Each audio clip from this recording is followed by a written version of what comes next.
manifestation of that vision is textbook.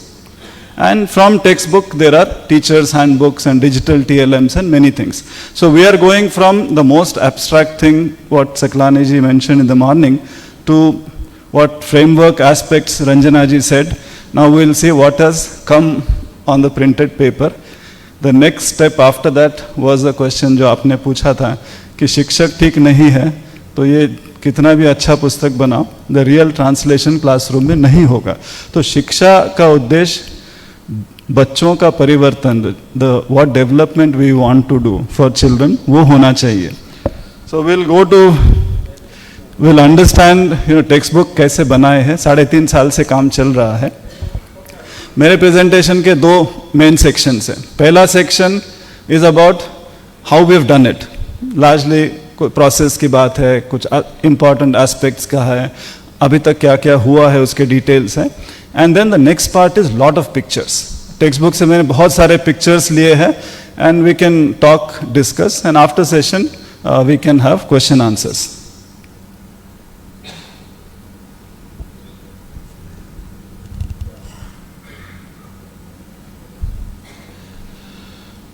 So I'm going to talk on what work has done so far, important aspects textbook development के लिए क्या है. I'm sure many of you sitting in this hall, you would have done textbook writing many times. Abhi, this time how we have done it, I'll talk about the aspects and the process. बहुत सारे examples. And then at the end, some nuances जो 3.5 साल में हमने देखा है कि from NEP vision to the textbooks, where we are and what care we should take. So this is a broad timeline from October 2022. जब पहला NCF आया था फाउंडेशनल स्टेज का, उसके बाद जो सकलानी जी, रंजना जी ने कहा जादुई पिटारा, वो February 23, उसी वर्ष ग्रेड 1 and 2 के पुस्तक आए थे. जुलाई में 3 साल पहले NCF for school education. And then Ranjana ji mentioned about the bridge programs. We were introducing new books, so there was a pedagogical change. तो उसके लिए bridge programs बनाए थे. 3 and 6, 24 में आए थे. मार्च में, that is next year, फिर से bridge program बनाए क्योंकि 25 में 4 grades के पुस्तक बनाए थे. And these 4 grade books were for 4, 5 and 7, 8. Then last year, this year, 26 में ग्रेड 9 के पुस्तक बनाए हैं. अभी ग्रेड 10, 11 और 12 का काम चल रहा है. So grade 10 books will be ready in next couple of months, and then grade 11 books, उसके बाद grade 12. So this is just for you to know as an information. This view, इसको थोड़ा एडजस्ट कर देंगे? नहीं,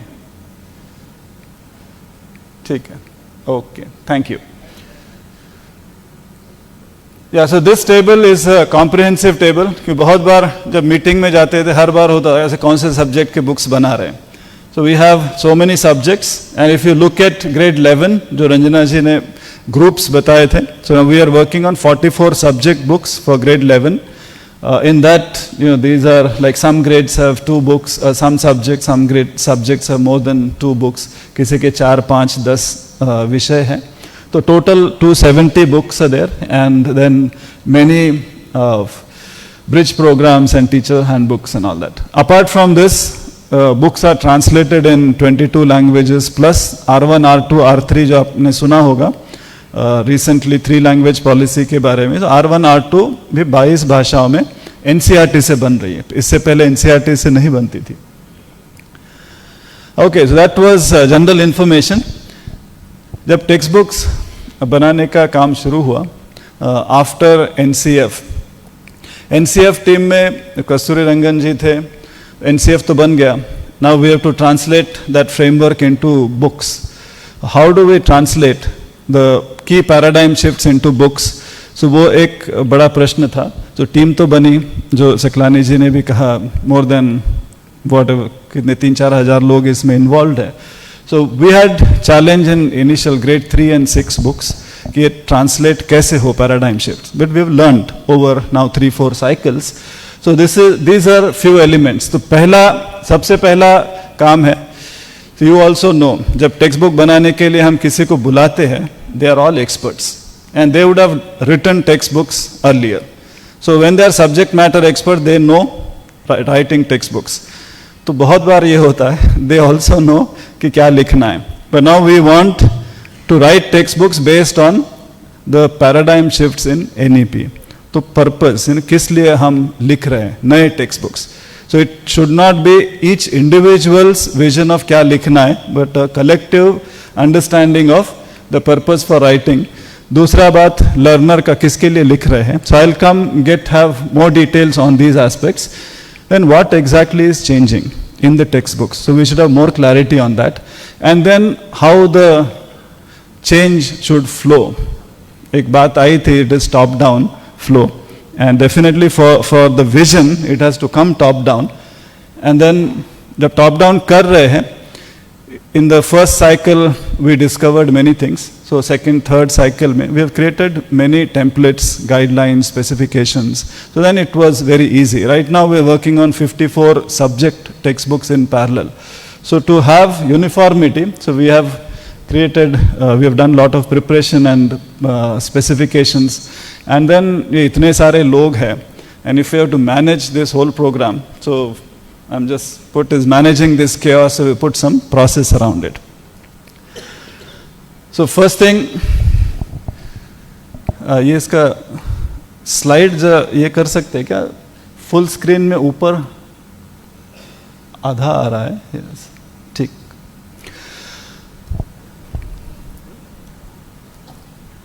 When we write textbooks for NCERT, it's for the whole nation.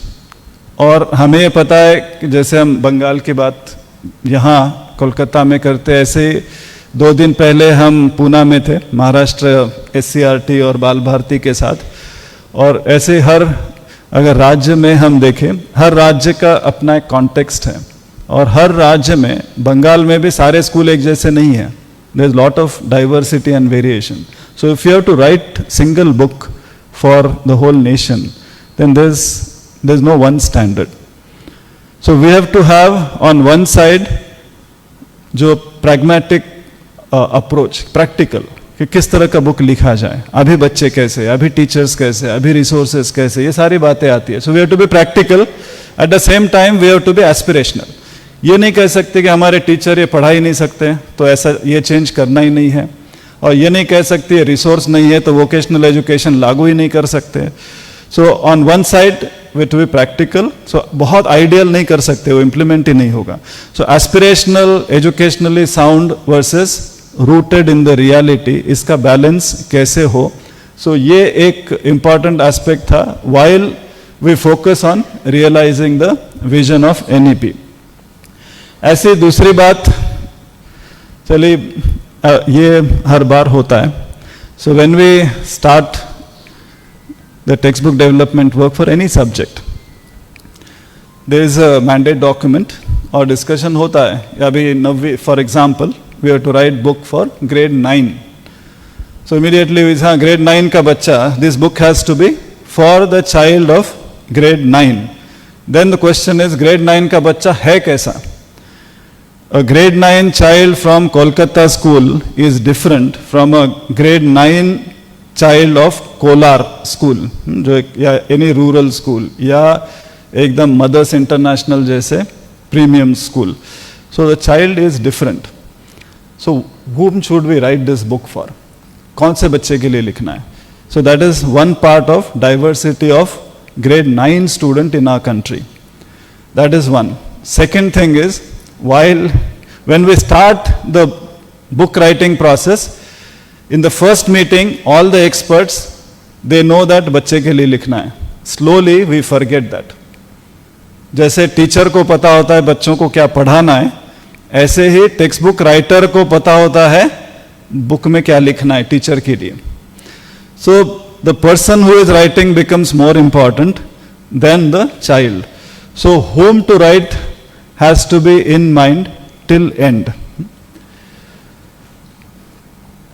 We heard since morning about NEP. I'm sure आप सब ने देखा होगा. फिर भी quickly just to say what change is coming. So पहले था why are we doing, then who are we doing for, and what is the change.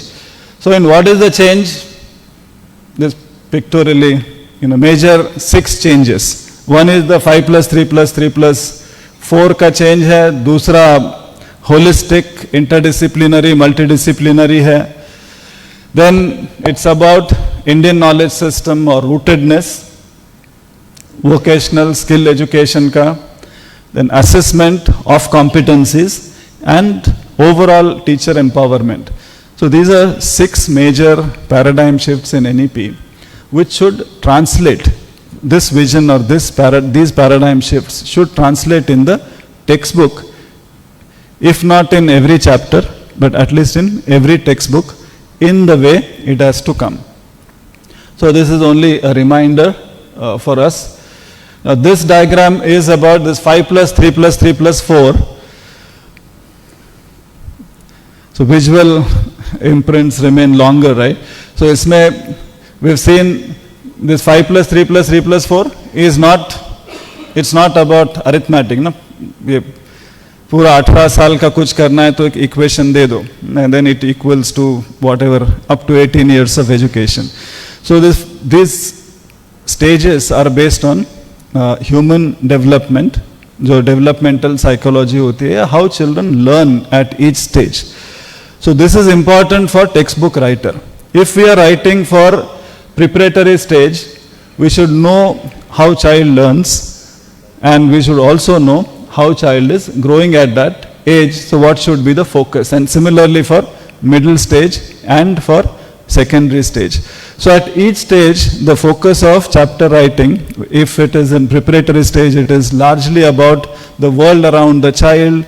It's also more about interdisciplinary knowledge knowledge which the child is gaining, more than the disciplinary focus and silos. But if you come to secondary stage, it is mostly reflective learning, critical thinking, ये सब ज़्यादा होना चाहिए. The middle stage largely about application learning. Yeah, these are the nuances of stage. Each stage required, for the textbook writer to keep in mind. So all these things were discussed earlier, so I'm not going to go in details about this.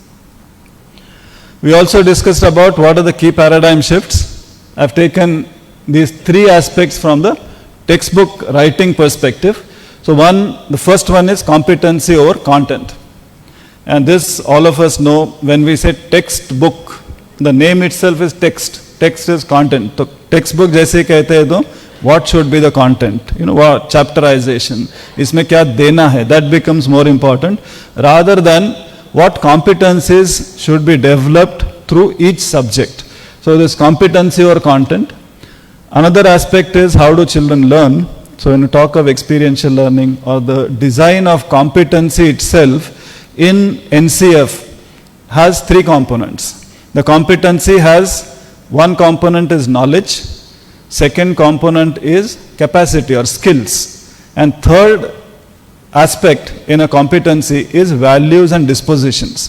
Values, dispositions is attitude with which what attitude should be developed to that subject.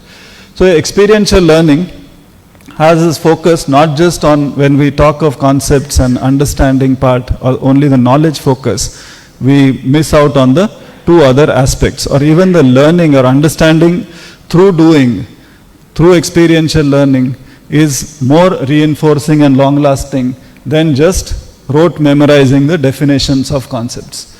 Rootedness in India, this is also one of the most important aspects of NEP, which talks about education has to be rooted. So even our knowledge, understanding, what we're seeing, doing, has to be rooted in our current context.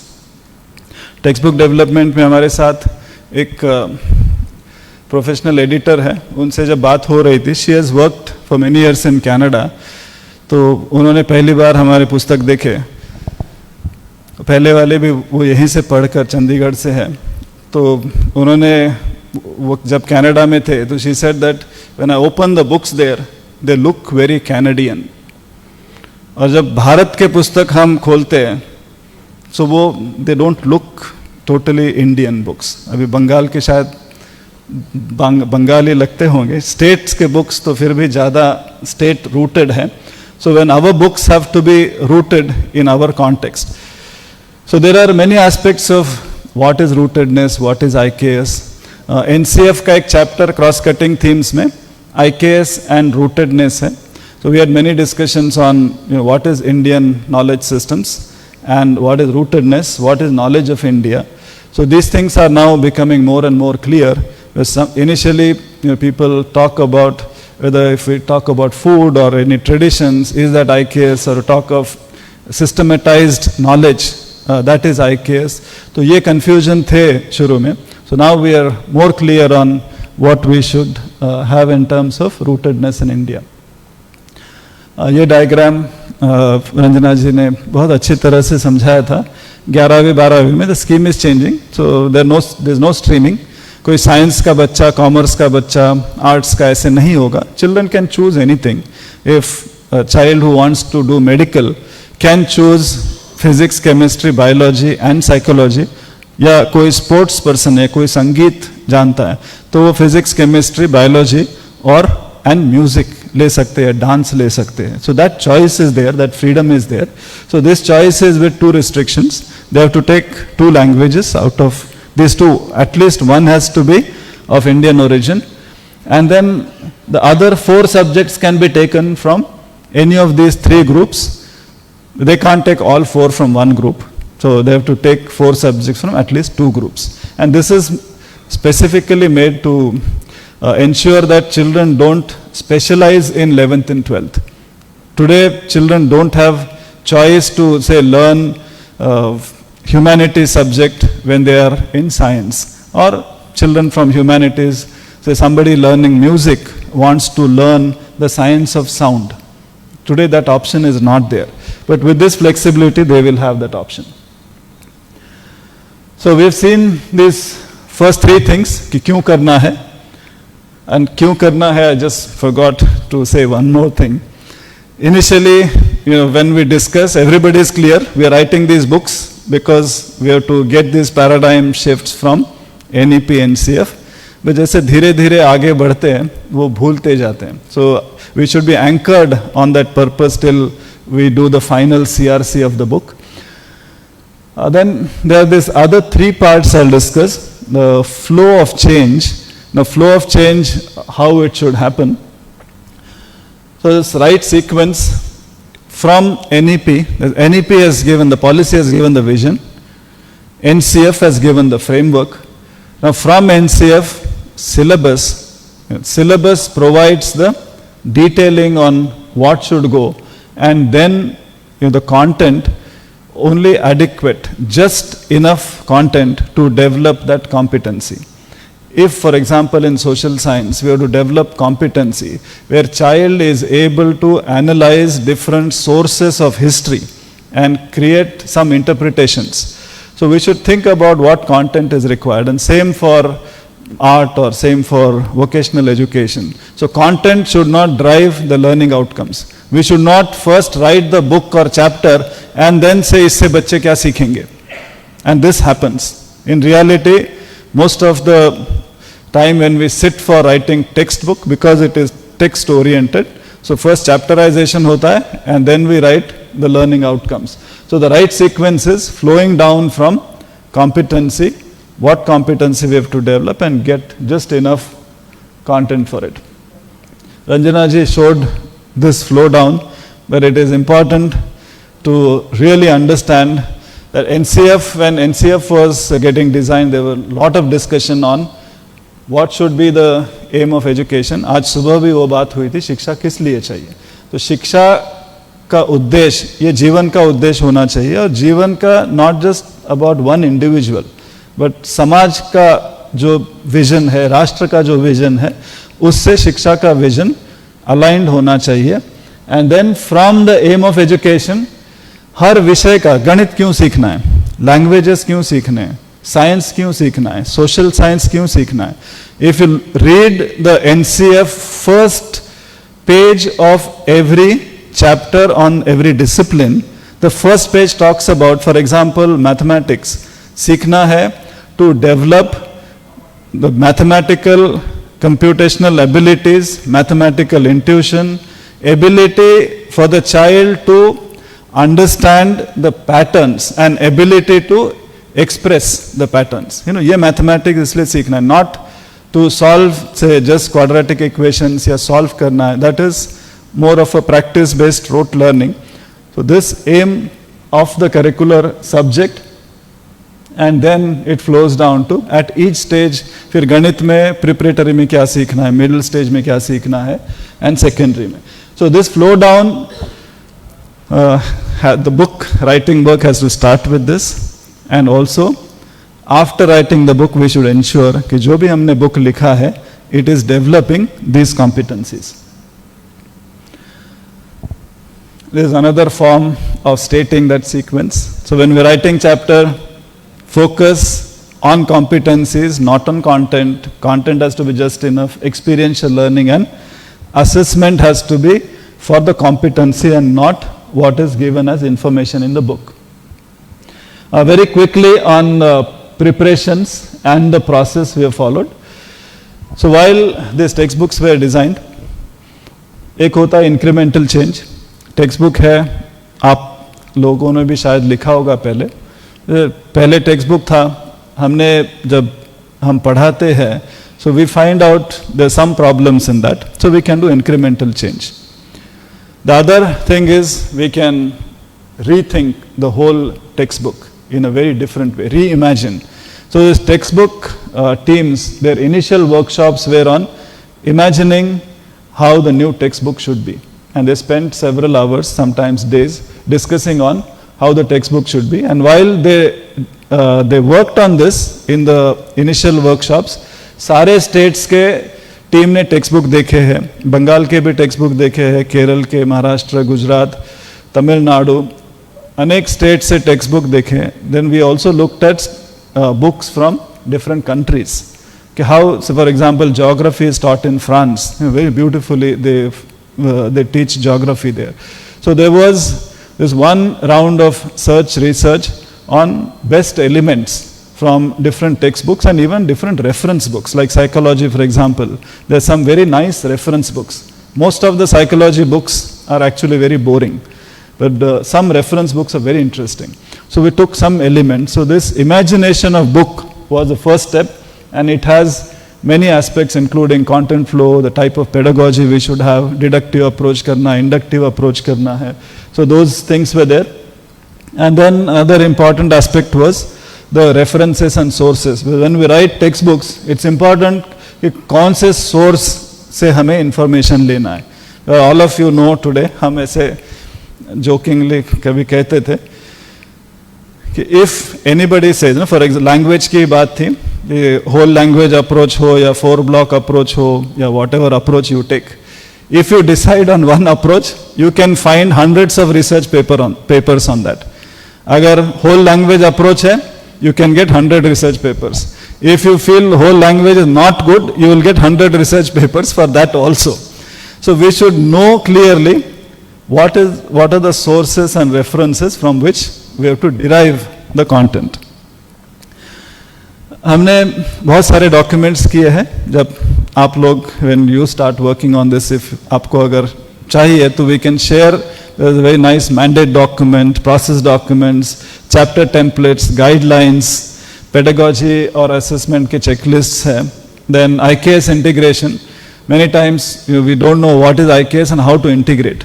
So IKS, it should not be just because we want to integrate, it should be there. IKS has to be relevant, verified, validated, and then it has to be properly integrated or infused in the pedagogy, the way we are writing.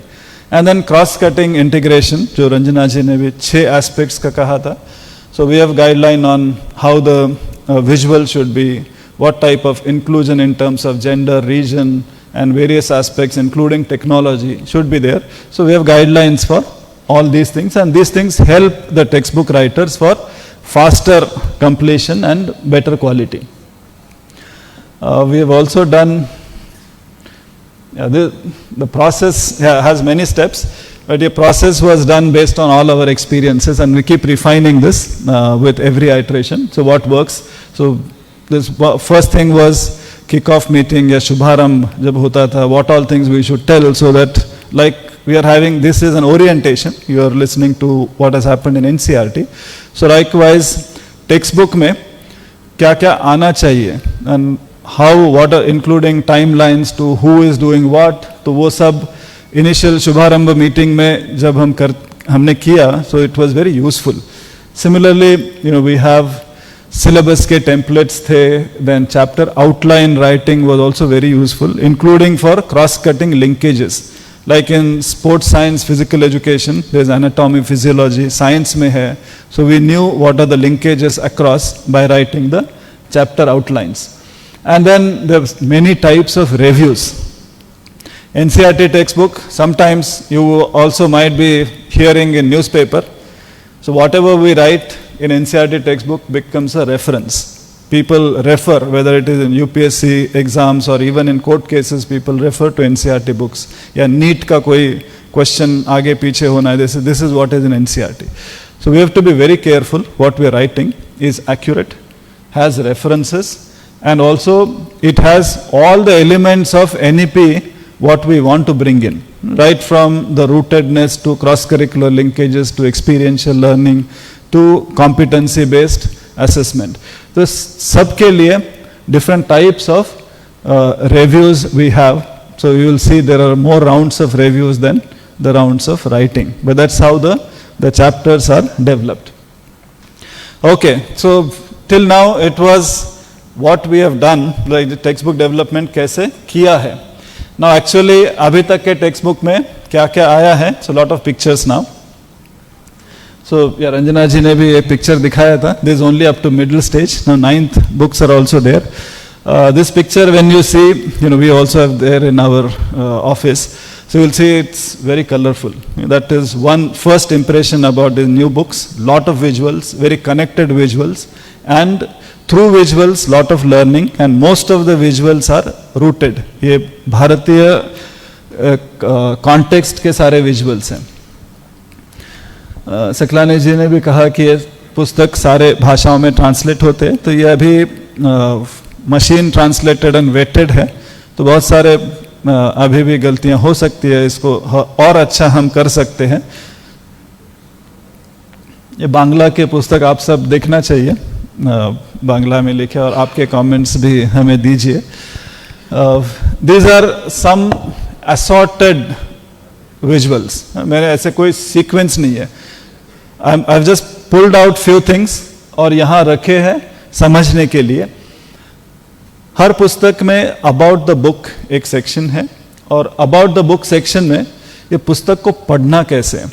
That it's not half a page, 1 page, but 4, 5, 6 pages, including इसके competencies कौन से develop करने हैं, learning outcomes expected इस grade में कैसे है, and then there are things for lot of things for children to do. जब हम NCF बन रहा था तो एक बात बहुत बार आ रही थी कि शिक्षा को हम पुस्तक से बाहर कैसे ले जाएं, how to take reduce the centrality of textbook in learning. क्योंकि आज स्कूलों में, आप भी शायद जो भी एजुकेशन मैनेजमेंट से रिलेटेड है, हमारा एजुकेशन प्लानिंग जो एकेडमिक प्लानिंग होता है वो टेक्स्ट बुक से ही होता है. टेक्स्ट बुक लेते हैं, जून महीने में कौन सा चैप्टर करना है, जुलाई में कौन सा करना है, तो फोकस एकेडमिक प्लानिंग होता है टेक्स्ट बुक से. तो टेक्स्ट बुक का सेंट्रलिटी इतना ज़्यादा है. अगर कोई एप्लीकेशन प्रश्न पूछा तो शिक्षक को ये प्रॉब्लम आता है, पेरेंट्स आकर पूछते हैं ये टेक्स्ट बुक में नहीं है, आप इसको टेस्ट में नहीं पूछ सकते. होता है ना, ऐसे शायद बंगाल में भी होता होगा. सो इतना सेंट्रलिटी है. How can we take learning education. जैसे मैंने प्रश्न पूछा, बच्चे कहाँ सीखते हैं, क्लासरूम में ज़्यादा सीखते हैं, बाहर सीखते हैं, शायद दोनों तरफ सीखते हैं. Learning is continuous. तो हम उसे टेक्स्ट बुक में लिमिट ना करें, तो उसके लिए बहुत सारे ऐसे एस्पेक्ट्स हैं जैसे डिस्कवर, डिजाइन, डिबेट. तो इसमें अलग अलग तरह से ये सारी बातें आई है.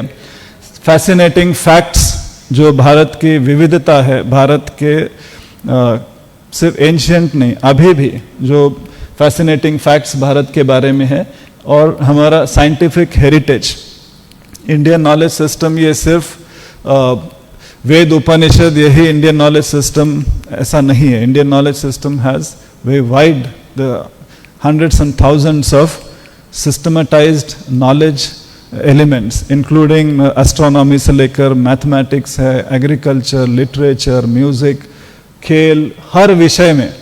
तो हमारा rich scientific heritage and all types of heritage. And then there is one aspect mostly in most of the books कि ये चैप्टर खत्म होने के बाद आपने भी क्लास में देखा होगा, कुछ बच्चे पाठ हमने अगर 12 पीरियड दिए हैं किसी चैप्टर को पढ़ाने के लिए, 12 पीरियड में पढ़ लेते हैं. कुछ बच्चे 6-7 पीरियड में उनका चैप्टर हो जाता है.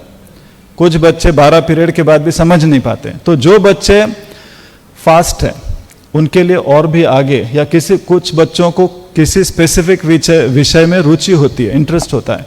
So if they want to learn more, so before we move on या व्हाट नेक्स्ट, तो ऐसे हर चैप्टर में आगे पढ़ने के लिए दिया है. So now these are some snapshots. जैसे हमने कहा कॉम्पिटेंसी फोकस होना चाहिए. तो ना एक्चुअल एजुकेशन ये क्लास में शिक्षक और विद्यार्थी के बीच में होता है. टेक्स्ट बुक ये एक साधन है, it's only a medium, but text book can help enable do this. तो इसमें these are the lot of activities, क्या क्या करना है, इवन सिंपल एक्टिविटीज, बहुत सारे रिसोर्सेज नहीं चाहिए. आप सब ने करेंसी तो अभी हम यूज नहीं करते ना, यूपीआई करते हैं, बट करेंसी नोट्स हमें अभी भी याद है. So if you take one currency note, there can be many activities in that one note. Right from उसमें कितने भाषाओं में लिखा है, अक्षर में कितना लिखा है, वो भाषाओं का सीक्वेंस क्या है, why only in that particular sequence, या और भी प्रॉमिसरी नोट कहाँ है. So there can be many activities and these are not activities of content. इसमें ऑब्जर्वेशन के है, रीजनिंग के है. Children can look at many aspects of just in one currency note. So like this, there are these homemade things, activities also. और ये बीच में है एक बहुत interesting, the way chapter is written is in a very interesting way. आपने एक प्रश्न पूछा था टॉप डाउन बॉटम अप का, तो ये चैप्टर एक्चुअली ऐसे लिखा है जहाँ बच्चे अपने आप सीखेंगे.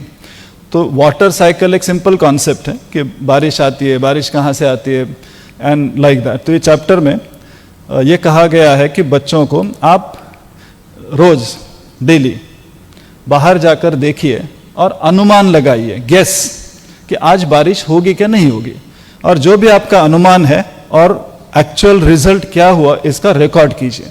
और वो 1 दिन, 2 दिन, 5 दिन, 1 हफ्ते, 2 हफ्ते रिकॉर्ड करेंगे. हो सकता है 1 महीना भी करेंगे. टीचर के लिए नीचे नोट दी है कि ये चैप्टर आप मानसून में पढ़ाइए, इसको समर में मत पढ़ाइए, मानसून में पढ़ाइए. तो वो फिर अनुमान लगाते कि ऊपर देखेंगे, बादल का अनुमान लगाएंगे आज होगा कि नहीं, फिर उनके एक बच्चे का रिकॉर्ड होगा, सारे बच्चे फिर डिस्कस करेंगे and they will come to their conclusion from specific experience to generalisation. और फिर आगे पाठ चलता है. बारिश तो हुई, इतना पानी गिरा, पानी गया कहाँ, फिर बच्चे सोचेंगे, डिस्कस करेंगे, फिर how it goes and all that. So एक chapter where children are involve in learning. So text book में हम इतना ही कर सकते हैं. ये लार्जली शिक्षक पर निर्भर होता है कि बच्चों के साथ हम पढ़ाई कैसे करें. ऐसे ही जंक फूड नहीं खाना है, ये तो हम बाल वाटिका से कहते रहते हैं. साइंस में एक एनालिसिस दिया है, बच्चे जब साइंटिफिकली सोचें कि नहीं, हाँ नहीं, ऊपर ऊपर ऊपर ऊपर, नेक्स्ट, वेट, रुकिए रुकिए, हाँ ठीक है. तो जैसे चिप्स है और ये भुना हुआ चना, ये दोनों का एनालिसिस ये दिया हुआ है ना. ये देने के बाद बच्चों को अपने आप पता चलता है किसमें कितने प्रोटीन. आजकल के बच्चे तो protein, no fibre, no carb diet, सब हमसे बहुत ज़्यादा कॉन्शियस है. तो ऐसा बताने पर उन्हें ये नहीं बोलना पड़ेगा कि आप चिप्स मत खाओ. उन्हें पता है किस में कॉन्सेंट्रेटेड फैट्स, किस में क्या प्रॉब्लम है. और ऐसे ही अभी तो मैं सुनता महाराष्ट्र में तुकाराम मुंडे का नाम सुना है यहाँ पे आपने? FDA के सब जगह हुआ है ना, कर्नाटक में भी हुआ है. तो ये तब वो नहीं थे तुकाराम मुंडे जब लिखा, तो उसमें ऐसे टेस्ट दिए हैं कि स्टार्च को पहचानना, जैसे पनीर को you have iodine test, if you do it, बहुत सिंपल टेस्ट है घर में, तो वो ऐसे सिंपल बातें दी है जो बच्चे घर में कर सकते हैं कि अडल्ट्रेटेड पनीर देखना है तो वो आयोडीन टेस्ट से हम भी कर सकते हैं घर में। तो इस तरह की बहुत सारी बातें बच्चों को करने के लिए दी है। और ये भी बात जो जर्मिनेशन आजकल बाल वाटिका में ही सिखाते हैं, but that's rote learning, just telling कि बीज से पौधा आता है, इससे वो होता है। तो एक प्रश्न है बच्चों को, बीज को अगर जमीन में डालोगे, वो बीज को कैसे पता कि आकाश कहाँ है? ऐसे क्यों नहीं होता है कि उसके रूट्स ऊपर आते हैं, ऐसा कभी नहीं होता है। तो बीज को कैसे पता? तो ये फिर उसका एक्सपेरिमेंट, आप ऐसे करके देखो, उल्टा करके देखो, और ये आप करो। किसी पौधे में, पॉट में ज़्यादा पानी डालो, किसी में बिल्कुल मत डालो, किसी में इतना डालो, and then children learn how germination actually happens, and बहुत सारे discussions and all those things there. ऐसे और एक 5वीं का चैप्टर है फूड के बारे में। We know constituents of food, तो जनरली प्रोटीन, कार्बोहाइड्रेट्स हम बताते हैं। So in a telling way we can tell, या फिर माइक्रो ऑर्गेनिजम्स के बारे में, बैक्टीरिया कैसे बताए 5वीं 6ठी के बच्चों को, they don't understand, you can not see a virus और बैक्टीरिया।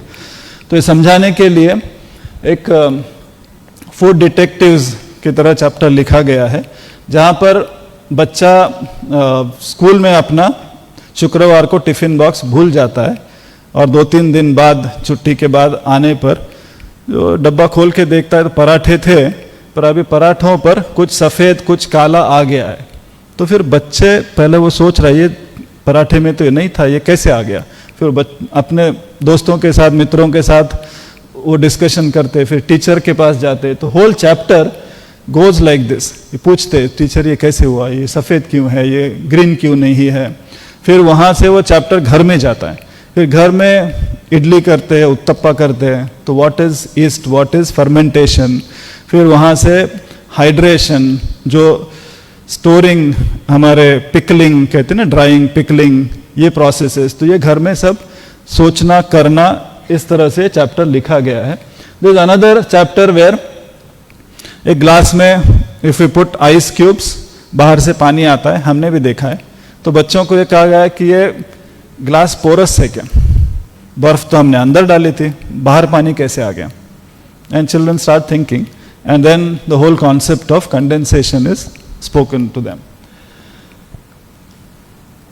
यह भी एक बहुत इंटरेस्टिंग है। भोजन में पूरी थी क्या आज? यहाँ राइस होता है ना ज़्यादा। पूरी, आप सबने पूरी तो खाई होगी ना, बनाई भी होगी। पूरी जब बनाते हैं तो ऊपर वाला जो कवर होता है वो थिन होता है, नीचे का मोटा होता है। आप जब पूरी बनाते हो तो आप ऐसे बनाते हो क्या? पर होता क्यों है? ऊपर का पतला, नीचे का मोटा क्यों होता है? Now this is taking learning out of textbook.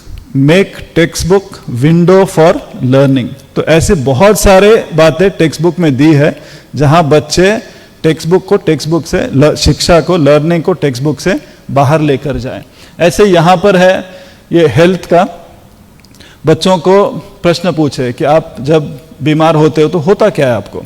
Fever आती है, तो हर बीमारी में फीवर आती है क्या? नहीं, टेम्परेचर नहीं बढ़ता है। फिर टेम्परेचर सबको बढ़ता है क्या? किसी को कम, किसी को ज़्यादा।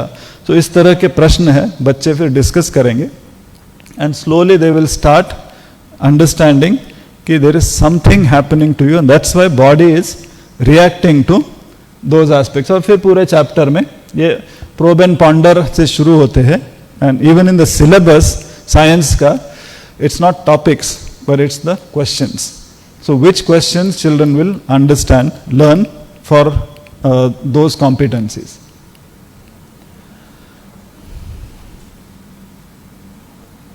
एक मिनट, हाँ.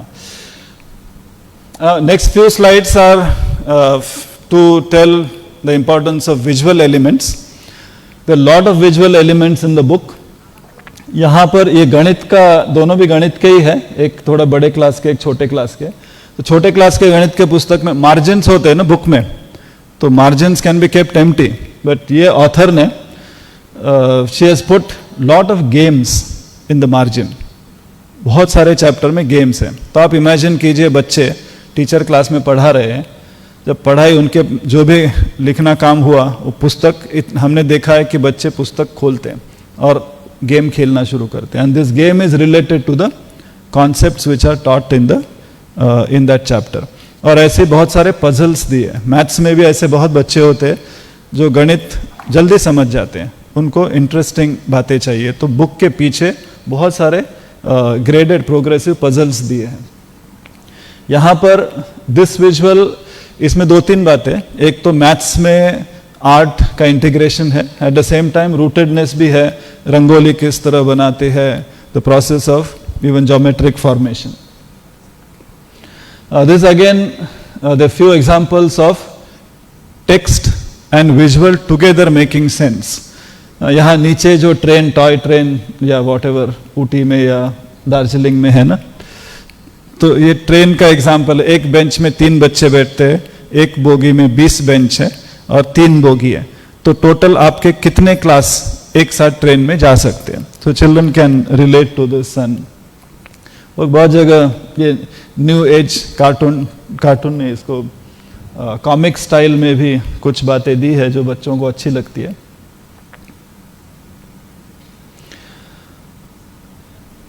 These are the lot of visuals जो मैंने कहा कि कुछ कॉमिक स्टाइल में दिया है कि बच्चों के आजू बाजू, ये these are from economics, ये 6th स्टैंडर्ड का है। Children love to understand the different professions around them. और एक बात है, वॉट एवर पिक्चर्स क्वालिटीज है there we put it, we made sure कि visual text qualities very good. ये केमिस्ट्री का चैप्टर है ऑन चेंज। तो चेंजेस क्या क्या होते हैं बच्चों के आजू बाजू, वो चेंज कैसे देखते हैं। एक कली का फूल होता है, दैट इज अ चेंज, और इवन जो दूध का दही बनता है ना, वो भी चेंज है, या केला पक जाता है, that is a change. So children are seeing change around them, and then the concept of change is discussed, whether it is physical or chemical. ऐसे बहुत सारे पिक्चर जहाँ पर पूरा परिवार है, परिवार में छिपकली भी है, बिल्ली भी है, गाय भी है, कुत्ता भी है। ये परिवार सिर्फ हम 2-4 लोग ही नहीं है, सब परिवार है, और फिर सब लोग मिलकर क्या क्या काम करते हैं, कैसे परिवार के साथ रहते हैं। तो ये बातें हैं। ये सोशल साइंस के पुस्तक है। सोशल साइंस का एक स्टीरियोटाइप ये होता है कि बहुत सारा टेक्स्ट है, बच्चों को सोशल साइंस अच्छा नहीं लगता है क्योंकि टेक्स्ट बहुत है। सोशल साइंस में हर चैप्टर एक बिग पिक्चर, एक कोटेशन और बिग क्वेश्चंस से शुरू होता है। तो ये राइज ऑफ एम्पायर्स में, इसमें एक किंगडम, एम्पायर, ये कॉन्सेप्ट्स कैसे है उस पर चर्चा है, और वो बच्चे उस पार्ट में क्या पढ़ेंगे। ऐसे कौटिल्य का एक कोट जो स्पेसिफिकली एम्पायर्स के बारे में है, और ऐसे हर चैप्टर में सुभाषित है या कुछ श्लोक से शुरू, कोटेशन से शुरू होता है, और फिर क्वेश्चन से होता है, और रियलिस्टिक पिक्चर से है। ऐसे सोशल साइंस का आप में से अलग अलग आपकी राय हो सकती है, पर बच्चों को ये लगता है कि सोशल साइंस में डेट्स बहुत होते हैं, मेमोराइजेशन, रोट लर्निंग है, पर क्रोनोलॉजी तो समझ में आनी चाहिए। So to make this sense, text में कहीं पर भी डेट्स नहीं दिए कि 17 सितंबर वॉट एवर 1263 में ये हुआ था, या 13 जनवरी 1374 में ये हुआ था। You cannot make sense of it. So हर जगह टाइम लाइन्स दिए हैं, और टेक्स्ट में कहीं पर भी डेट नहीं दिए है। Children understand the sequence of events, उनको स्पेसिफिक डेट याद करने की आवश्यकता नहीं, जब आवश्यकता हो तब हम देख सकते हैं। ऐसे ही मैप्स, 3D मैप्स और विजुअलाइज्ड कॉन्टेक्स्ट देकर पढ़ाया गया। Now these are trade routes, अलग अलग ट्रेड रूट्स, और ऐसे सी रूट्स है, बहुत सारे 2D and mostly 3D maps दिए हैं, जो इंटरैक्टिव मैप्स भी है। ये इंटरैक्टिव एक्टिविटीज भी है। हम अभी तो परिवार, न्यूक्लियर फैमिली कहते हैं, जॉइंट फैमिली, आजकल शहरों में तो आवश्यकता है, माइग्रेशन बहुत है, तो बच्चों के घर में कंटिन्यूअस अपॉर्चुनिटी नहीं होती है सब परिवार के लोगों से मिलने की या उनसे बात करने की। तो एक्टिविटीज़ में दादाजी या परदादाजी के साथ बात करें, उनके बारे में जाने। So there are activities where children talk to their parents, to their grand parents and all, और एक बहुत अच्छे विजुअल के साथ उनका ये नेशनल सिंबल्स हो या बाकी एस्पेक्ट्स में एक्टिविटीज़ दी गई हैं। हमने इंक्लूजन की बात की थी, तो इंक्लूजन में अलग अलग विषयों में अनेक प्रकार से इंक्लूजन किया गया है। जैसे फिजिकल एजुकेशन में हर वर्ष 15 खेल जो भारत के अनेक राज्यों से खेल लिए हैं, ये कुमिर देंगा यहीं का है, खेल बंगाल का ही है ना, बंगाल आसाम, तो बंगाल के 7-8 खेल लिए हैं तीसरी चौथी पांचवी में।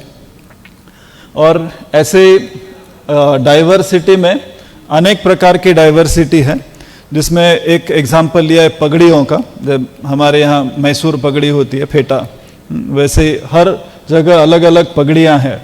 सो किस प्रकार की पगड़ी है, कुछ दिए हैं और एक्टिविटीज़ होते हैं कि आपके यहाँ पगड़ी किस प्रकार की है, उसका महत्व क्या है, ऐसे क्यों है, ये सारी बातें वो बच्चे जानते हैं। और ये लास्ट में है ये फेस्टिवल्स का, छोटे बच्चों के लिए सारे देश के राज्यों के फेस्टिवल्स और उनकी कहानियां हैं। और ये जो अरुणाचल की एक कथा है, ये इट्स वेरी इमोशनल स्टोरी। एक बच्ची उसके क्लास में उसके दोस्त है जिसकी आंखें नहीं है, वो देख नहीं पाती है। तो ये बच्ची घर आकर माँ को कहती है कि मेरे दोस्त को दिखता तो नहीं है, तो उसकी दुनिया कैसी होगी। और फिर माँ उसे कहती है कि चलो हम महसूस करते हैं कि उसकी दुनिया कैसी होगी। तो वो ब्लाइंड फोल्ड करते एक दिन, और फिर माँ उसे कुछ सूंघने देती है, कुछ टच करने देती है, और वो फिर देखते हैं कि मेरी दोस्त की दुनिया जो देख नहीं पाती है वो इस तरह से। तो एक एक्सपीरियंशियल लर्निंग भी है, but it's very sensitive topic. ऐसे लोकल कॉन्टेक्स्ट रूटेडनेस के लिए कुछ जो बर्तन हम कौन से यूटेंसिल्स यूज़ करते हैं, या खेती के हलमा से लेकर अनेक राज्यों में जिस प्रकार से खेती होती है, या रंगोलियों के डिज़ाइन के पैटर्न्स है, या केमिस्ट्री में जैसे चरक संहिता, सुश्रुत संहिता हो, या रसरत्न समुच्चय, अनेक मतलब भरत मुनि का नाट्य शास्त्र हो, तो अनेक प्रकार से साइंटिफिक और बाकी हेरिटेज की बातें कही गई है। तो ये मिश्र लोह अलॉय की बात जहाँ पर होती है वहाँ की गई है। कुछ और बातें जो बच्चों के आजू बाजू है, जो बच्चे देख रहे हैं, उसके बारे में भी है। ये थोड़ी मध्य प्रदेश की बातें हैं, ये बाटिक प्रिंटिंग की वोकेशनल एजुकेशन में, या भोपाल में जो ट्राइबल म्यूजियम है, तो अतिशय सुंदर म्यूजियम है, तो उस म्यूजियम के बारे में है। या वराह मिहिर का जो प्रेडिक्शंस बारिश का, तो उसमें in the technique he predicts 195 days ahead, 195 दिन पहले वो प्रेडिक्ट कर सकते थे बारिश उस दिन होगी क्या नहीं होगी, तो वो टेक्निक है। या इंग्लिश में माहेश्वर के बारे में, माहेश्वर के आर्किटेक्चर के बारे में, ट्रेड के बारे में, टैक्सेशन, पब्लिक एडमिनिस्ट्रेशन के बारे में बताया गया है।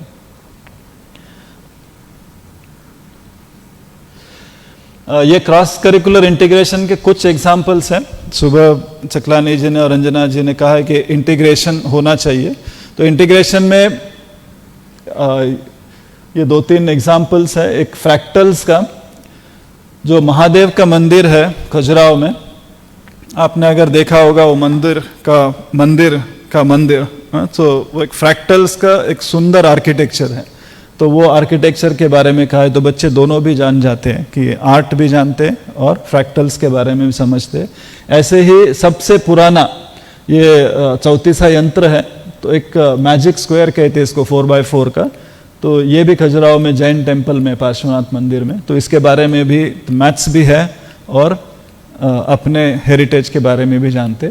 ऐसे ही ये पुष्प की अभिलाषा कविता शायद आपने सुनी होगी, तो पुष्पक की अभिलाषा कविता में मध्य प्रदेश के रिच हेरिटेज के बारे में जान सकते हैं। अनेक क्रॉस करिकुलर इंटीग्रेशन है, मैंने कुछ ही लिए हैं। जैसे चंद्र के बारे में कवि तो बहुत सारे लिखते हैं, एस्ट्रोनॉमर्स भी लिखते हैं, तो हमने आर्ट में कौन से आर्ट में ये मधुबनी से लेकर वारली से लेकर और सारी जो ट्राइबल आर्ट्स है उसमें चंद्र को किस तरह दिखाया गया है, या नृत्य में कथक, कुचिपुड़ी, ओडिया, या और भी जैसे क्लासिकल म्यूजिक में कितने राग हैं, जो चंद्रकंस राग है, और तो ये सारी बातें लिंकिंग की कही है।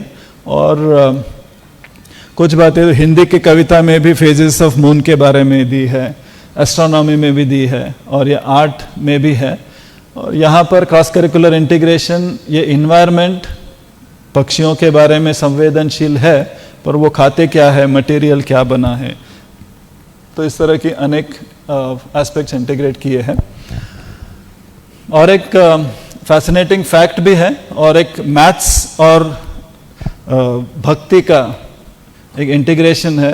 कर्नाटक के पुरंदरदास है, उनके कीर्तन में जब कृतियां है तो वो कृतियों का गणित का जो संबंध है, पैटर्न्स है, उसको इंटीग्रेट किया है।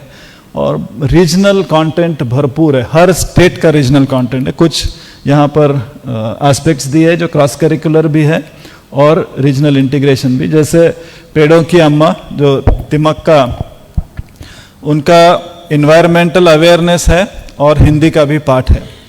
वहाँ पर कर्नाटक का होयसाड़ा का है, या मॉडर्न कर्नाटक, बैंगलोर आप गए तो बैंगलोर का टर्मिनल 2, कलकत्ता का भी एयरपोर्ट अच्छा है, गुवाहाटी का भी मैंने सुना बहुत अच्छा है, तो बैंगलोर का टर्मिनल 2 एकदम उत्तम है। तो बच्चों को ये सब बातें पता चले।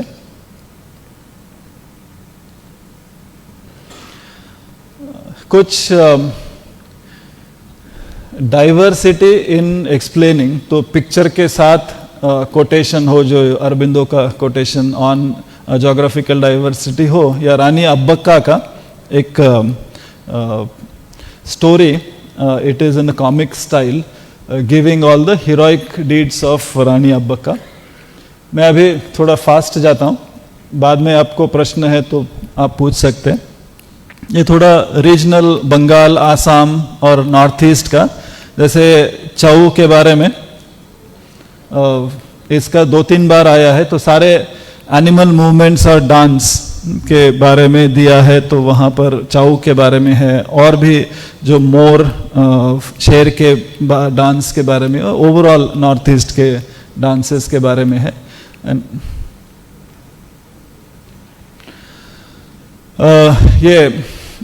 इसको कैसे कहते हैं, फरीकंडा, मार्शल आर्ट को प्रोनाउंस कहते हैं। इसका और डांस से क्या रिलेशन है, सुंदरबंस के बारे में है, या आपके फेरी के बारे में है, म्यूजिक इंस्ट्रूमेंट्स के बारे में है। ये रविंद्र सेतु का जो ट्रायंगल्स है ना, ट्रायंगल्स के बारे में रविंद्र सेतु का एग्जाम्पल देकर, so children also know about it and they understand how triangles are used. अनेक व्यक्तियों के बारे में पुस्तक में दिया है भारत भर से, और पुस्तक के पृष्ठ संख्या तो वैसे 150-200 ही होती है, और हमारे इतने राज्य है, इतने महान व्यक्ति है, हर क्षेत्र में है, so we try to include as many as possible. तो बहुत सारे, जैसे विभा चौधरी के बारे में जब साइंस और ऑप्टिक्स का चैप्टर है, so we have given her life story कि how she struggled to become the first woman physicist, और उन्हें उनके जीवन की थोड़ी गाथा दी है। रविंद्रनाथ जी के बारे में तो 7-8 चैप्टर्स है, अलग अलग चैप्टर्स हैं। और ये मेघनाथ शाह जी के बारे में है, और स्पेसिफिकली ये फर्स्ट टेस्ट ट्यूब बेबी के बारे में सुभाष मुखोपाध्याय जी का है। ये एक इंटरेस्टिंग चैप्टर है कि भारत में, सुबह भी एक बात हुई थी कि टूरिज्म और यात्रा की, भारत में यात्रा तो हर जगह, हर क्षेत्र में यात्रा है, तो यात्राओं पर ही पुस्तक है, यात्राओं का मैप है, 12 ज्योतिर्लिंग हो, शक्तिपीठों की हो, चार धाम की यात्रा हो, हर राज्य में यात्राएं चलती है। तो यात्राओं का इकोनॉमिक्स क्या है, उसका अध्यात्म क्या है, उसका ज्योग्राफी क्या है, तो ये सारे एस्पेक्ट्स दिए हैं। सुंदर चित्र है हर चीज़ के। और ये पर्वत जो कैलाश या वैष्णो देवी, तिरुमला का हो, तिरुवन्नामलाई का हो, उसके साथ साथ जो हमारे वन देवता है, हर राज्य में अलग अलग वन देवता है, वन देवता के बारे में भी सुंदर उसका इंफॉर्मेशन भी है और डिटेल्स भी है। कुछ और बातें आईकेएस के बारे में, आईकेएस को कैसे इंटीग्रेट किया गया है, जैसे ये नेचर्स फेवरेट सीक्वेंस जो हम कहते हैं फिबोनाची सीक्वेंस, तो ये विरहंका और विरहंका से लेकर even earlier Kerala school of mathematics में कैसे लिंक होता है, इसकी स्टोरी दी है।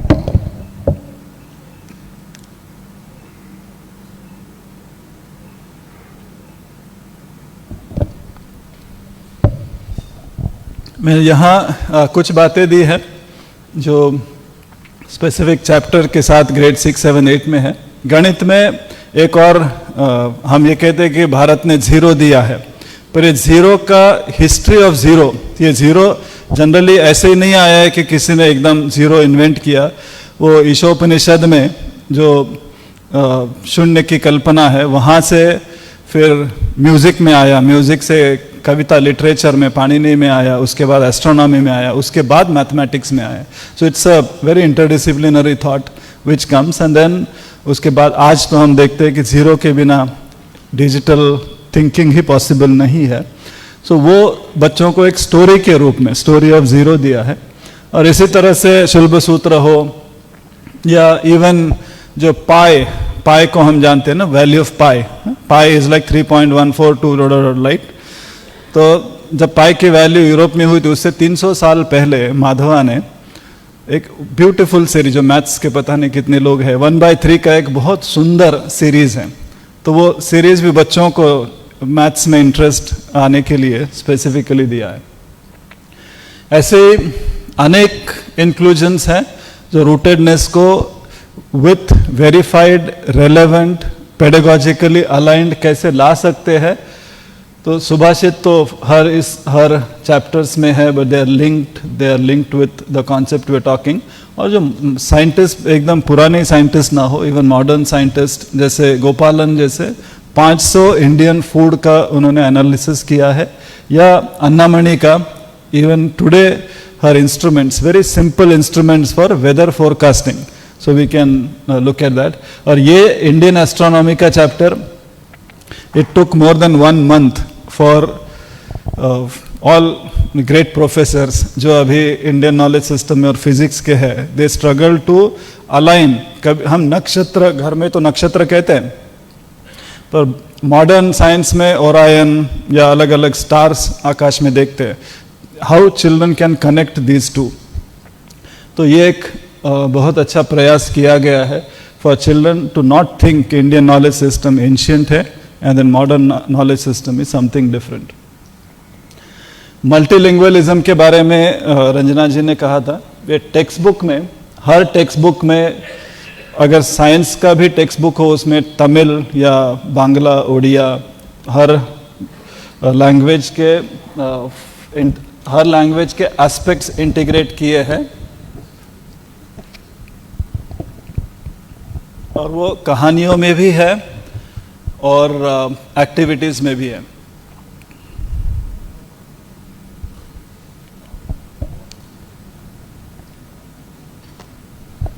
अभी लास्ट कुछ स्लाइड्स, 3 नए सब्जेक्ट्स के बारे में कहा था, कौशल बोध, और कौन से थे? 3 नए सब्जेक्ट्स थे ना, सुबह से 2-3 बार हुआ है एनसीएफ में। 3 नए सब्जेक्ट्स, एक कौशल बोध, कौशल है, एक खेल है, हाँ, और तीसरा आर्ट एजुकेशन, राइट। तो 3 नए विषयों के पुस्तक पहली बार एनसीएफ से अलाइंड बनी है। तो कौशल विकास का पुस्तक, कौशल विकास में अनेक प्रकार के प्रोजेक्ट्स दिए हैं। तो 3 वर्क फॉर्म्स है, हर वर्क फॉर्म के 2-2 प्रोजेक्ट्स हैं, और उसके बाद 20 प्रोजेक्ट की लिस्ट दी है जो रीजनल प्रोजेक्ट्स हो सकते हैं। तो नेशनली हम यही प्रोजेक्ट कीजिए ऐसा कह नहीं सकते, तो बच्चे जो उनके रीजन में अच्छा प्रोजेक्ट है वो ले सकते हैं। और सारे प्रोजेक्ट्स के उसके विजुअल्स तो है ही, उसका प्रोसेस, प्लानिंग, एस्टिमेशन से लेकर प्रोजेक्ट करना कैसे, सेल्फ असेसमेंट कैसे करना, ये सारी बातें दी है।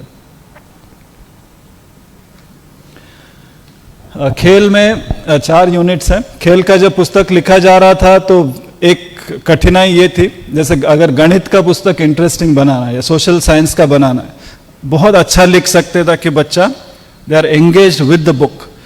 खेल के लिए ऐसा पुस्तक बनाना था जो पुस्तक पढ़कर बच्चा पुस्तक बंद करे और खेलने चले जाए, पुस्तक में ही ना रहे। So to do that you can see skill development कैसे हो, एक्चुअल फिटनेस कैसे हो और योग के साधक वो कैसे बने, तो ये भरपूर इसमें दिया है। स्पेसिफिकली ये 3 नए सब्जेक्ट्स के लिए हैंडबुक्स भी है, how to choose vocation, school में क्या करना चाहिए। जैसे एनसीएफ में ओवरऑल टाइम टेबल दिया है, हमने कुछ पुस्तकों में पीरियड वाइज कैसे प्लानिंग करना है, ये नए विषयों की स्पेसिफिकली वो दी है। अभी कुछ बातें जो हमने सीखी है, those things are there. So I'm done with all the textbook pictures. So is this sufficient?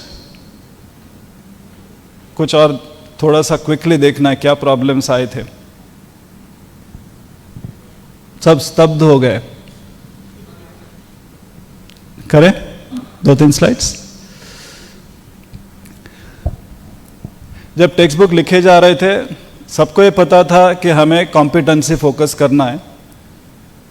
पहले मीटिंग में तो सब हाँ करते थे, बट जैसे पुस्तक लिखना शुरू हो जाता था हमने कहा था ये पुस्तक 160 पेज से ऊपर नहीं होना चाहिए। पहला वर्षन कभी कभी तो एक चैप्टर ही 60-70 पेज के आते थे, पूरा पुस्तक 350-400 पेजेस का। तो कंटेंट रिडक्शन या focus on competency and use content only to develop competency, ये एक मुश्किल काम अभी भी वही चल रहा है।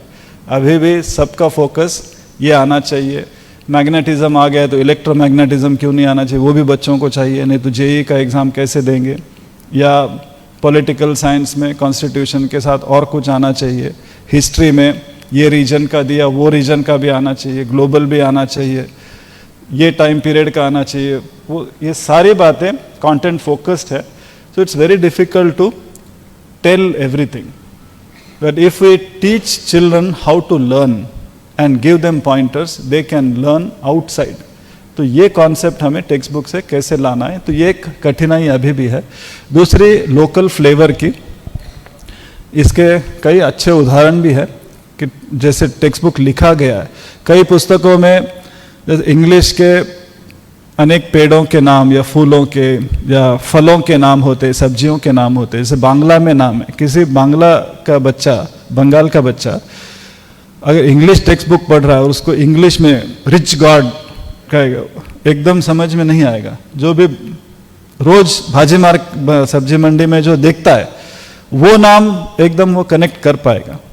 तो टेक्स्ट बुक में ऐसा एक लोकल फ्लेवर के लिए एक्टिविटीज़ दी है कि ये नाम है, आपके यहाँ इसके क्या नाम है, ऐसे रिलेशन के है, या लोकल कॉन्टेक्स्ट के लिए बहुत सारे हुक्स दिए हैं। क्रॉस करिकुलर इंटीग्रेशन कोशिश तो है, बहुत अच्छा हुआ है। जैसे ज्योग्राफी में और फिजिक्स में प्रेशर का डेफिनेशन हमने मीटिंग्स करने के बाद भी दोनों सब्जेक्ट, दोनों चैप्टर में अलग अलग प्रेशर का डेफिनेशन है। बच्चा एक ही है, ज्योग्राफी का अर्थ साइंस का पुस्तक पढ़ रहा है एक जगह फिजिक्स साइंस का पुस्तक पढ़ रहा है, दोनों अलग डेफिनेशन दे रहे हैं। इसी तरह बॉडी का मसल टाइप्स का स्पोर्ट्स साइंस में, स्पोर्ट्स के पुस्तक में और साइंस में, या रेजोनेंस, ये म्यूजिक में द साइंस ऑफ म्यूजिक एक चैप्टर है, वहाँ पर साउंड के बारे में या रेजोनेंस फ्रीक्वेंसी के बारे में कहा है, और जो पुस्तक में कहा है। या योग में स्वास्थ्य का डेफिनेशन, एडोलसेंस का एक साइंस में चैप्टर है. So lot of linkage across, तो cross curricular linkages and alignment was one challenge. और ये फैक्ट चेक का अभी भी कोशिश तो बहुत होती है. चकलानी जी, रंजना जी और सारी टीम में 5-5, 6-6 रिव्यूज़ होते हैं. सो एक फैक्ट को जैसे कहा कि कोई भी फैक्ट लो उसके 5 रिसर्च पेपर तो होते ही हैं, तो मल्टीपल फैक्ट से चेक करें. आपने वो देखा होगा किसी मैप का एनसीईआरटी के बुक में था, एक रेफरेंस था जहाँ से लिया था ऑथर ने, वो ऑथेंटिक रेफरेंस था. दूसरा रेफरेंस था कि that map is wrong. Now we have to check from multiple sources and have accurate, authentic information. कुछ और बातें, टेक्स्ट बुक को अगर रीराइट कम करने, how to be more efficient, तो उसके लिए कुछ प्रोसेस की बातें हैं. सबसे इम्पॉर्टेंट, आपने भी एक बात कही थी कि बच्चों से बात करते हैं क्या नहीं, तो कुछ टीम, पूरी टीम स्कूल में गई है, बच्चों से, जैसे 11वीं का पुस्तक लिखना है तो 11वीं के बच्चों के साथ बातचीत की है. और हर टीम में टीचर्स अवश्य रहते हैं जो उस आयु के बच्चों के साथ डील कर रहे हैं, और जो भी चैप्टर होता है वो एक बार टेस्ट करते हैं अपने क्लास में. तो ये बातें होती है. लास्ट फ्यू पॉइंट्स, तो उसमें एक पॉइंट ये कि सारे जो लिखने वाले हैं एक्सपर्ट्स हैं, और एकेडमिक राइटिंग में ये होता है कि जितना हम कॉम्प्लेक्स लिखे उतना उसका वेट ज़्यादा है. टेक्स्ट बुक में we have to write it in a simple way. तो जब सिंपल लिखना है तो सबको लगता है कि ये सिंपलिस्टिक हो गया, तो ये होता है ये सिंपल, ये मतलब इसका रिगर चला जाएगा. We have to say that writing simple doesn't mean simplistic thinking.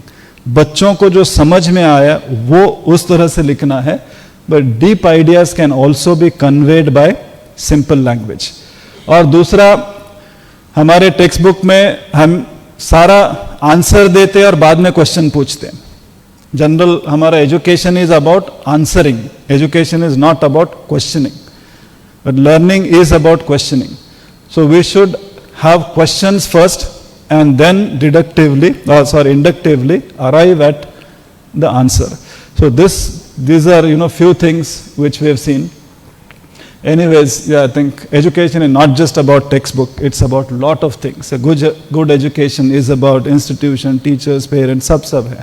Or good textbook is not about what we want to tell. It's about what, it's about this carefully designed journey for children. So ye ek kuch batein hai. So with this I will stop here. Thank you so much for patient hearing, especially after lunch.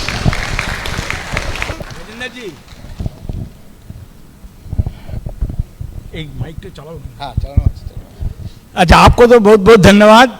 ये आप काफ़ी अच्छा बोले एवं हमारा जो विचारधारा है उससे आप जुड़े हुए हैं, काफ़ी धन्यवाद. लेकिन आप जो बोले वो मुद्रा का एक ही दिख है. अब जो बोले वो मुद्रा का एक ही दिख है. हमारा पास 5 इंद्रिय, आप 2 ही इंद्रियों में बोले. लेकिन हमारा जो समाज है, हमारा जो सनातनी चिंता है, उसमें 5 आदमी से हम सीख सकते हैं. मुनि, जो मनन शब्द से जुड़ा हुआ है, ऋषि जिसको आज हम रिसर्च कहते हैं, साधु जिसमें सद्भाव है, सन्यासी जो नाश जो छोड़ चुका है, और जोगी.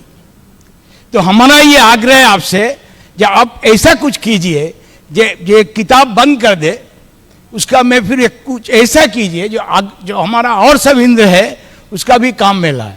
ऐसा जो छात्र में ऐसा कुछ करे, जैसे एक पेड़ है उस पर कुछ पक्षी बैठा हुआ है, फिर ऊपर से पानी गिर रहा है, वो पानी बंद हो गया, फिर सूर्य हुआ, तो वो लड़का लोग लेके दिखाएगा एग्जामिनेशन, कुछ ऐसा कुछ बनाएगा, ऐसा कुछ चित्र बनाएगा अपने में, तो बॉडी से बना सकता है, कुछ भी से बना सकता है, ये बाकी जो हमारा इंद्रिय है उसको भी जाग सके.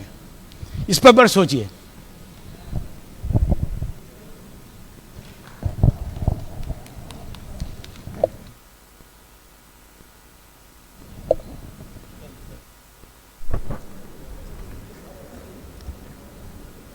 Thank you, Dr. Gajanan. Now we will open the floor for question answers. I will request the presenters to please come on dais. If our participants have some question, you may. Our presenters will be there to answer them.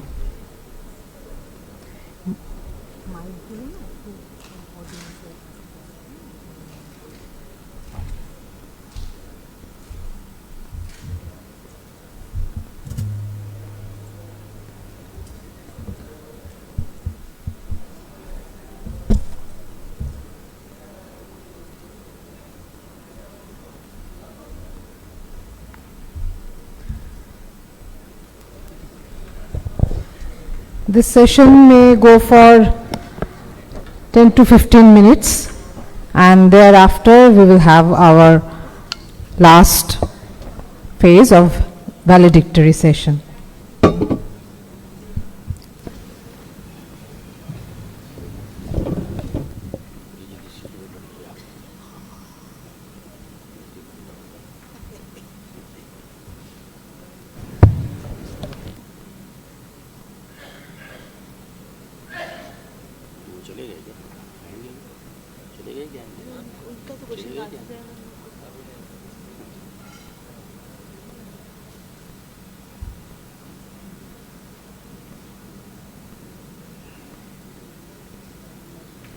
प्रश्न किसी के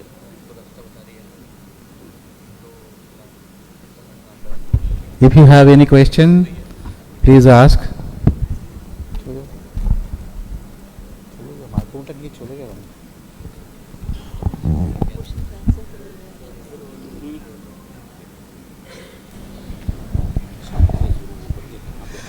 Good afternoon, sir. Good afternoon, ma'am. There is a small submission actually. Actually, we have a great honor that you were here, sir, ma'am, and the syllabus committee is here also. So I am DO SSM South 24 Parganas. So it is a small submission that Sridhar Acharya, who is the founder of quadratic equations and the solving that problems, he is actually in his locus, he has written this, he is an inhabitant of Bhuri Shrestha, that is the Hooghly district of our state. But sometimes our students, they actually do the sums using the quadratic equations, but he has many other instances like the concept of zero and multiplications, its application over the multiplication, subtraction or divisions. And in other things also, because he has already written 3 and 4 books at the 8th and 9th century between the time. We have included him. Sir. So it's my small submission, sir. So our students can, throughout the India, they can know the culture that evolved from this land of India, the great India, which we do the sums, but sometimes we don't recognize it, or we don't know their information. Thank you, sir. You go through our mathematics Sir. textbooks. Sir. Just go through our mathematics textbook. You will Yes, find sir. all these answers there. Sir. Thank you, sir. All these there, है ना? श्रीधराचार्य सब गणित मंजरी देखिए 9th तक का।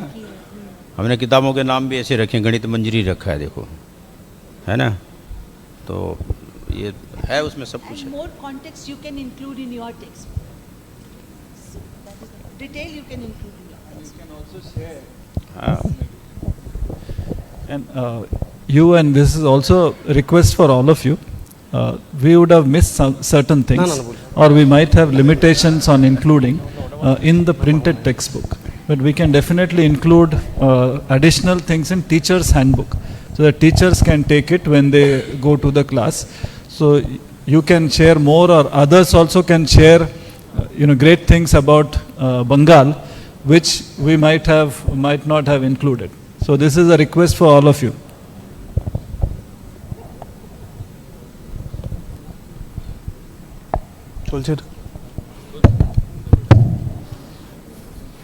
Yes, please. Good afternoon to everyone. Sir, ma'am. So initially our discussion was about NEP, NCF and other issues related to this new education policies. So you have emphatically analyzed different issues regarding NEP. I have a question regarding the evaluation. So the kind of importance given to the children and the way they will be learn those things, that particular evaluation system should be modified I think that should be accordingly modified. Thus we are moving from the rote learning, but interestingly those present here are the product of this rote learning. Now these people are trying to modify the content, whereas that evaluation system regarding the board exams, competitive exams, enough emphasis I think should be given those kind of CRT, criteria referent test like evaluation, where those kind of innovative thinking, innovative ways to solve those problems should be addressed. The students will be moving from the road learning, as well as the evaluation system should be moving from that road learning type evaluation system, I think.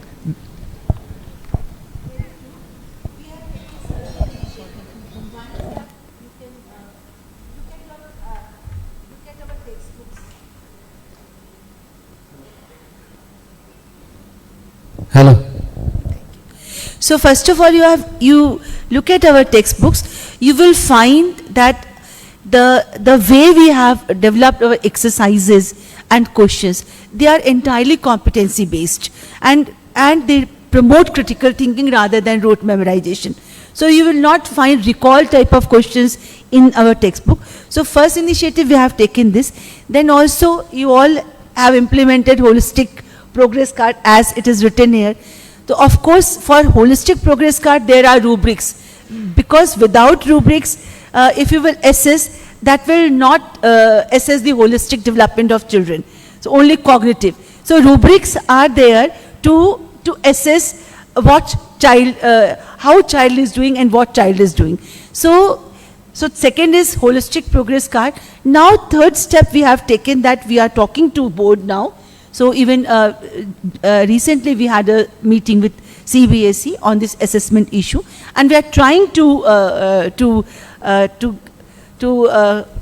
get uniform or you can say consensus on that whatever we are doing through our textbooks and our teacher handbook, CBSE should also take care of that and accordingly modify their scheme.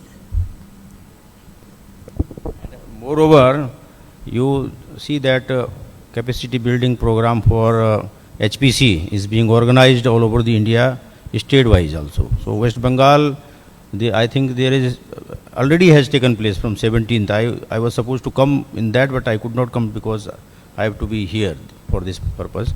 So from 17th, it was organized in West Bengal, and again a few other such type of exercise you did, and you have the presentation of these textbooks itself. You see how many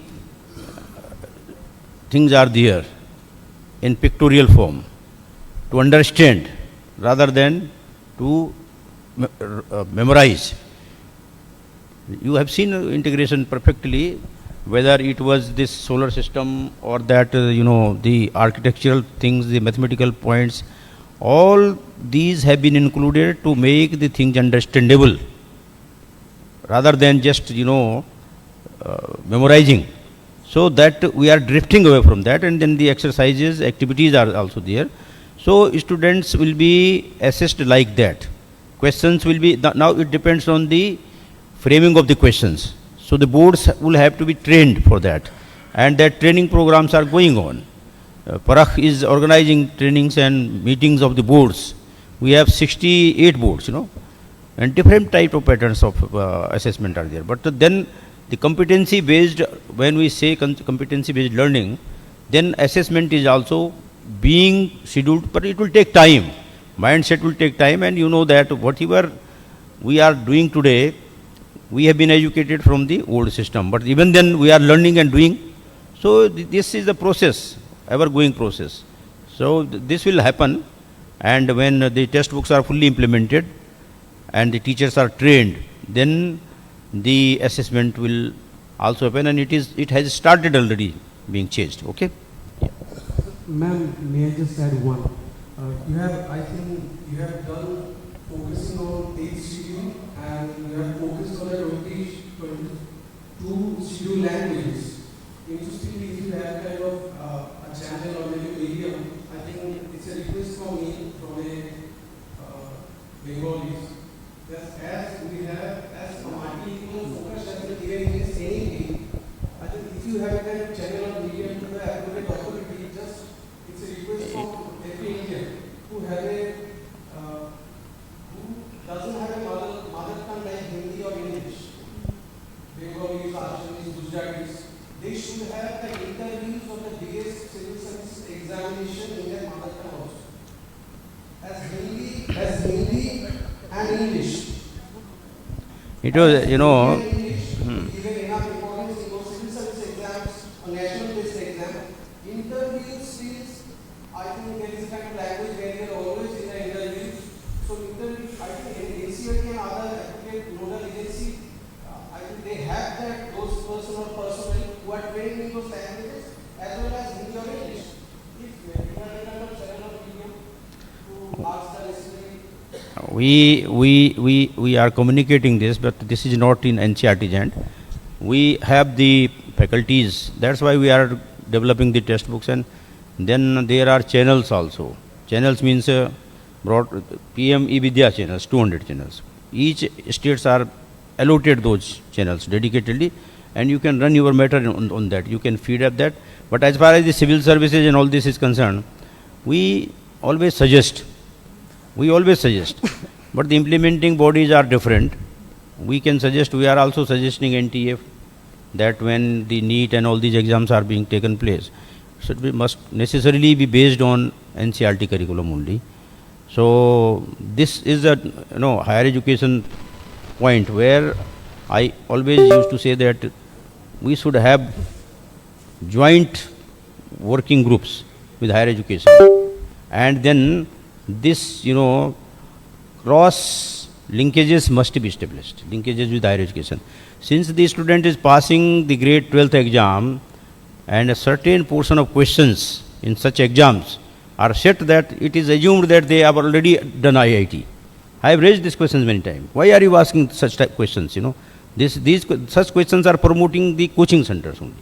20 questions out of 100 will be beyond limit of any ordinary student, means those who are passing grade 12th. And then those questions are prepared at the coaching centers. So it is a very big issue, and NCERT, as NCERT director, I have been raising this issue, but also try to understand that a pattern of these examinations must be changed and must be based on realistic assessment, which the student is passing the exam, and that aptitude test can be there, that aptitude can be tested, but it is not in the name of aptitude that you are developing such questions which are beyond the reach of the simple 12th pass student. So that different agencies are there. Now you have session for higher education tomorrow, so you people can raise these questions there also, and these are really problematic areas.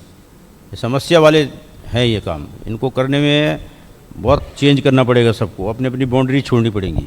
अभी तो territories fix कर रखी हैं, इस territory में दूसरा नहीं घुस सकता, मगर ये सब जो है एनईपी फ्लेक्सिबिलिटी की बात करती है, एनईपी रिजिडिटी को ख़त्म करने की बात करती है, एनईपी साइलोज को ख़त्म करने की बात करती है. अब ये जो हमने सुबह कहा, या आपने देखा किस प्रकार से एनसीएफ में आया और किस प्रकार से टेक्स्ट बुक में आया, तो इस लेवल पे ये काम हो रहा है. आगे के लेवल पे भी इस तरह से होना चाहिए, तो होगा. अभी क्योंकि शुरू हुआ है तो टाइम तो लगेगा सब चीज़ों को चेंज करने में. ठीक. Hello. Thank you, sir. Thank you, ma'am, for this wonderful and insightful deliberation. I have a question to ask. Actually, it's a real problem we are facing. So, you are telling about implementation of NEP and modification of textbooks at the school level. But in West Bengal, there are so many universities. Under each universities, we have different colleges. Now, I am a member of Board of Studies of Kalyani University in Department of Molecular Biology and Biotechnology. 4 years back, while designing the syllabus at the undergraduate level for Molecular Biology and Biotechnology, none of the member in Board of Studies, including me, I am the youngest of them, have any idea regarding so much modifications in the NCERT textbooks. I am a student of CBSE. What I remember is those textbooks that I have read some 20 years back. So ma'am, how are you going to bridge this gap? Whatever you are putting at the school level, how can you integrate the same at the syllabi in colleges and universities? I have already answered this question from the morning, I say third, fourth time. That's why I am saying that working together will solve this problem. higher education is sitting separately, school education is working. So whatever is coming up in universities, the higher education has to take care of this, and this is the, this must be done. So we can just say, but then the government and other authorities have to take care of this, that what we are doing, that has to be taken care in the higher education ecosystem.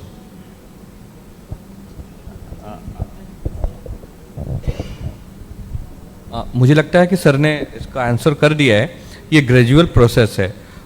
School के syllabus change हो रहे हैं और universities भी को भी अब धीरे धीरे करके अपने जो कोर्स हैं या करिकुलम है अपडेट करना होगा.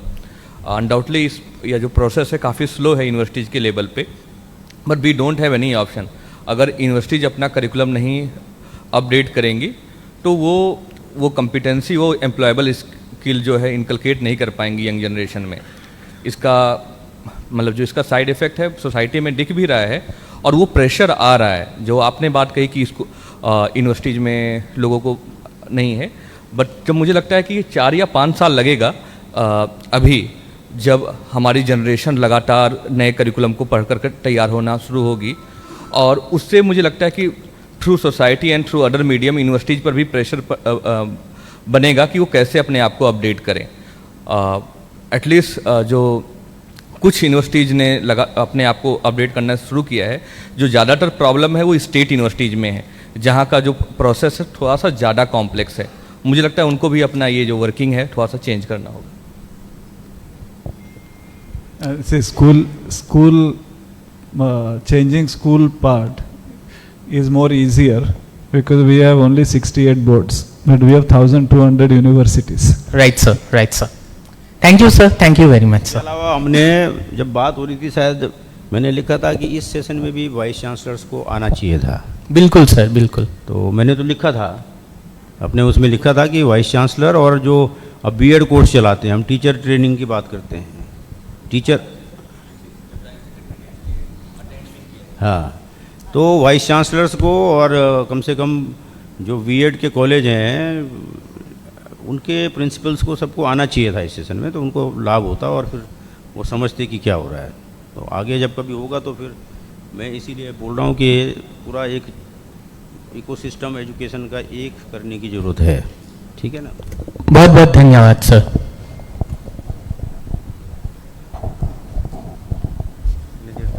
Thank you so much. So we may have a highlights of this conference on National Education Policy 2020. Our respected ACS sir has clearly asked all of us to reevaluate what we have done for implementation of NEP 2020 and what we need to do further.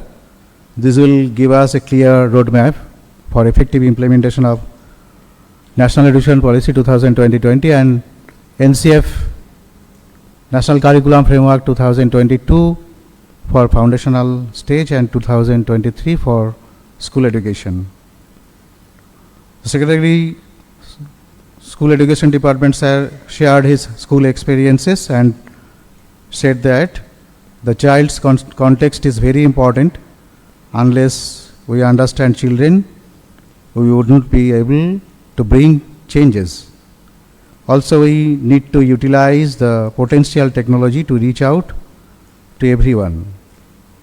The Minister in charge, School Education Department, Sri Deepak Mormon, sir, motivated our teachers to take the lead and work as change agents.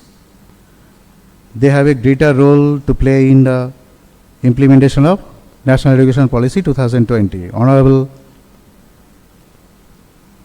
MOS sir, Minister of State sir, Sri Kaushik Chaudhary sir said that because we cover the syllabus and not uncover it, children often say the question is out of syllabus.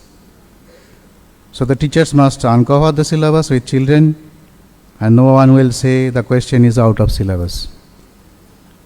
Professor D.P. Saklani Director NCERT, explained the features of National Education Policy 2020, focused on rootedness, Indian knowledge system and multilingual education. He also explained the process of development of textbooks. Sir, in his session on NEP 2020, detailed the principles of NEP 2020 and NCF initiatives taken under this journey. Professor Ranjan Arora explained the national curriculum frameworks and guided the whole gathering on how to move forward in a stepwise manner. Sri Gajanan Londhe, sir, gave details about the features of NCERT textbooks. He explained the integration of rootedness, values, Indian knowledge system, etc., giving examples from books of different classes and subjects. Participants learned from the sessions and provided positive feedback. We assured this gathering that the learning today will manifest in West Bengal's new teaching learning materials in alignment with NEP 2020, NCF FS 2022 and NCF AC 2023. This will transform school education in West Bengal. Sri Ramanand Pandey, Director CPRG, Center for Policy Research and Governance, also participated in this inaugural session and guided us in successful conducting this session. The way forward emerged from this workshop may be number 1, long duration workshop for curriculum developers. Number 2, setting up a mechanism of development and review of textbooks. Number 3, memorandum of understanding regarding effective implementation of NEP with NCERT and other stakeholders. Number 4, setting up mechanism for collaborative work of the state with NCERT. Now we have with us our State Project Director, Samagra Shiksha Mission, Sir Bibhu Goyal sir. Sir के आह्वान জানাবো আমাদের স্টেজে. Sir, please, for vote of thanks. Sir, please.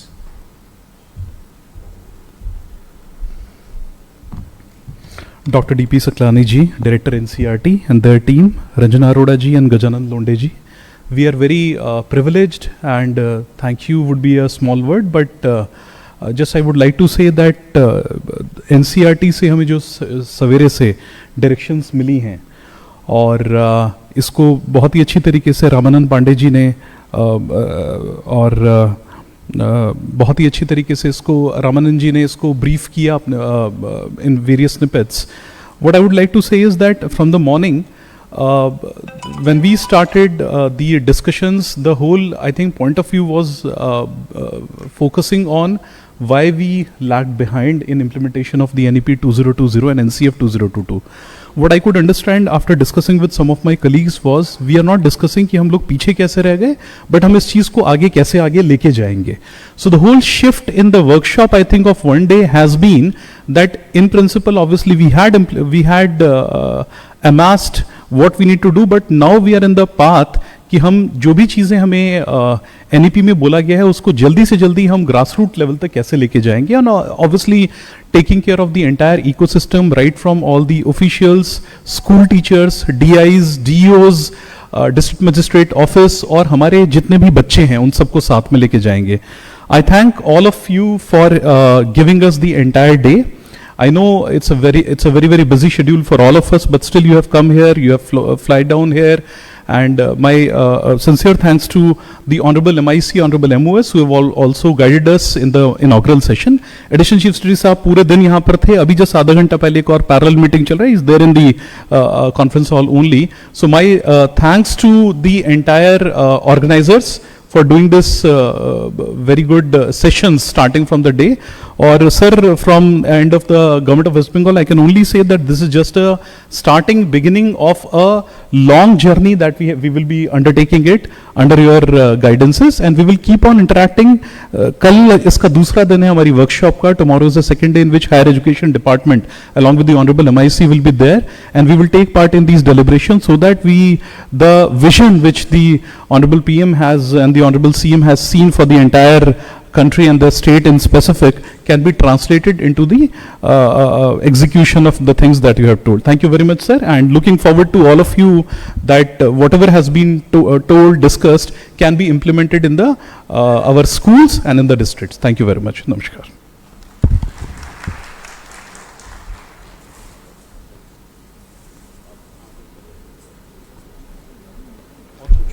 With this, we close the today's workshop. Thank you.